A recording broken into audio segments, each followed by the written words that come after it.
Salut tout le monde, alors avant de commencer l'épisode des faits du dimanche, je vais vous demander de commenter.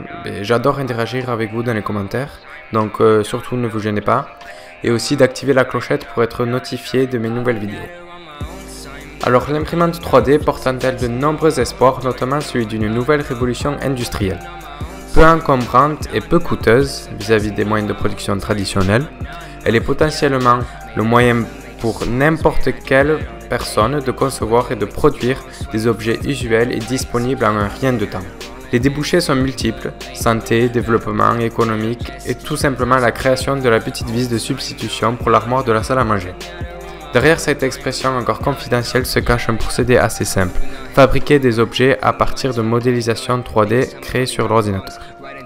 Avec une subtilité de taille tout de même, on assemble les matériaux couche après couche de la manière d'une millefeuille.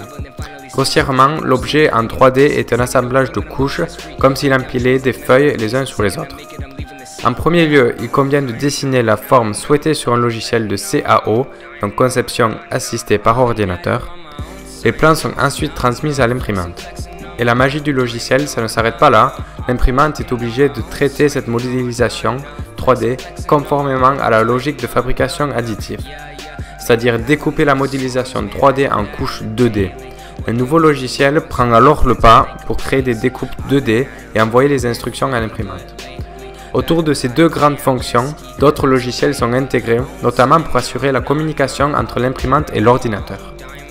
L'imprimante 3D reçoit donc des séries d'instructions, mais plusieurs technologies existent pour passer des couches 2D à un objet 3D. Deux grands types de procédés sont en fait utilisés pour les objets. Soit la matière travaillée pour entrer en fusion, et dans ce cas elle peut être fondue peu à peu pour obtenir la forme souhaitée. Soit la matière peut être solidifiée sous l'action de la chaleur ou de la lumière, par laser. Systématiquement, l'imprimante 3D pense couche par couche pour obtenir la forme 3D. Chacune des méthodes implique des qualités propres qui jouent sur la durée nécessaire à l'obtention de l'objet, mais aussi la taille limite des objets.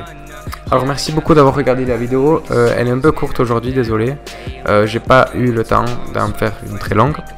Donc merci de commenter la vidéo, ça me ferait vraiment très plaisir d'interagir avec vous.